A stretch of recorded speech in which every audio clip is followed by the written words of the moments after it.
Hey, good to see you. Thanks for watching my Salvation Diaries.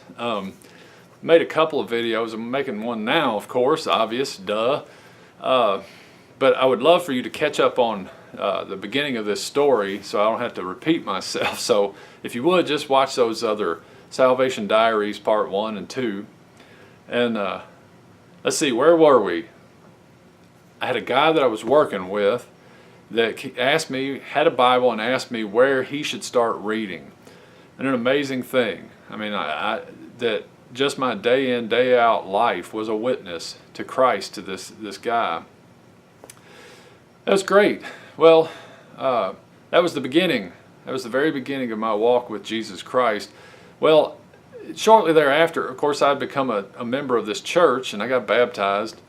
And my wife and I, who had been divorced, got remarried.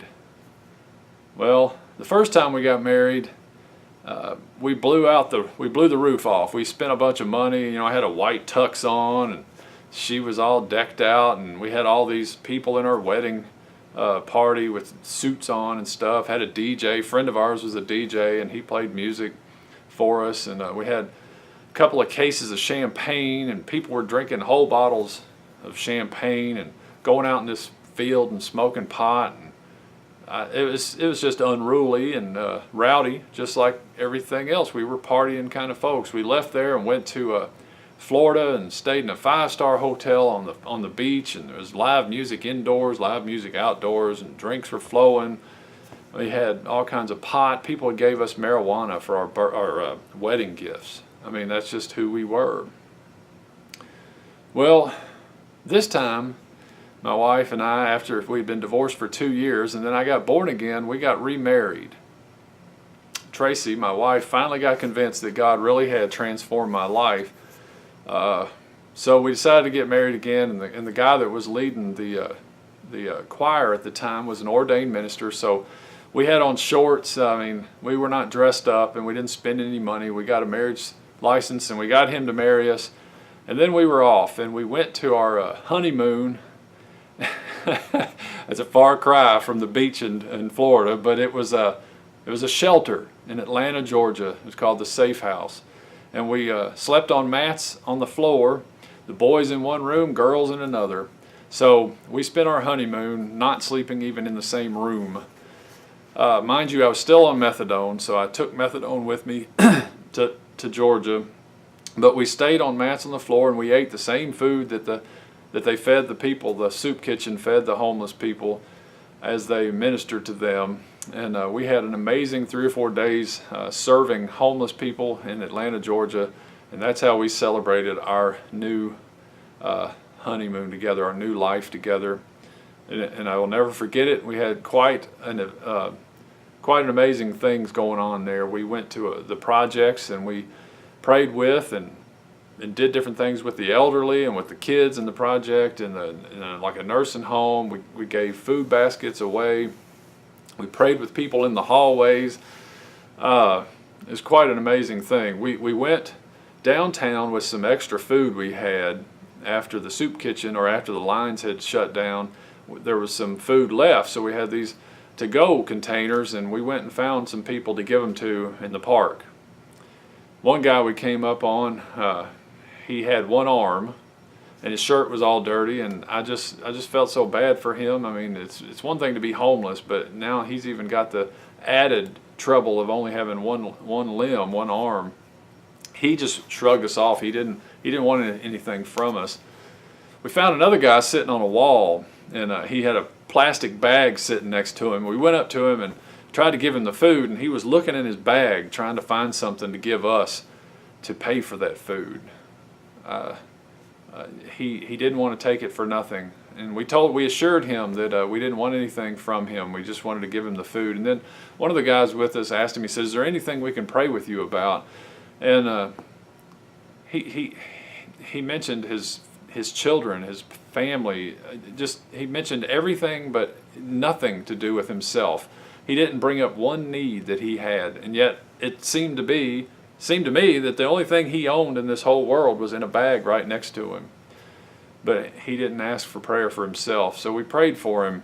And then we moved on, and we finally gave away all the food containers we had with us, but not before we walked by this this store. It was a shoe store. It had a little foyer, you know, and there was three homeless guys laying in there because the store was closed, and they were laying in there trying to sleep, or were asleep. And I noticed one guy didn't have any shoes on. And then I realized he had his shoes tucked up under his head. He was using them as a pillow. And then it dawned on me, he probably didn't want anybody to steal his shoes while he was asleep. Wow. You know, it's bad enough that you can't find a place to lay down, but then when you do, you got to worry about someone taking your things while you're asleep. What a life. You know, I learned a lot of things about what it took and what it meant to be homeless without having to go through it. And I'm thankful I didn't have to be homeless to observe it and learn about it. But I did learn that most of the people we ran into were very, very gentle, very kind, very thankful people. Very others-minded for the most part. You would think that they would be selfish and self-centered, but they really weren't, at least not my experience.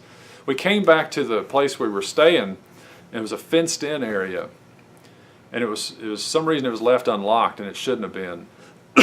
Excuse me. So when we got in there was a man in there, and I pretty quickly figured out he was drunk. There was an empty half-pint bottle over here kind of hidden around the corner, and just the way he was behaving. And he had all these sores all up and down his arms, and pretty soon he told us that he had full-blown AIDS, and he was drunk, and I think he was just basically just trying to get through the last little bit of his life that he had. I mean, homeless, got AIDS, and he's drinking, just trying to cover up and bring comfort in some way, you know. It was awful. You know, we had a bunch of youth with us, and they were complaining about something upstairs. So when we went inside, one of the guys with us told the youth, he said, "Hey, there's a man downstairs. I need you to go talk to him about Jesus." So he sent them down there to talk to this guy. And it wasn't very long. They came back upstairs, and they didn't have anything to say. I think once they got down there and saw the condition that he was in, homeless with AIDS, nowhere to go, and no hope, seemingly, that it made them realize the things they were complaining about didn't really mean much at all. So they just kind of shuffled off to sleep. I thought that was a very wise move by this guy to tell them to go talk to that man. We all need to talk to people sometimes and realize how great we've got it, because we tend to complain way too much about things that aren't worth complaining about. We're spoiled people, I think, overall. I'm talking about I'm talking about me too. So it's good to see the state that some people are in and realize we could be in that state too.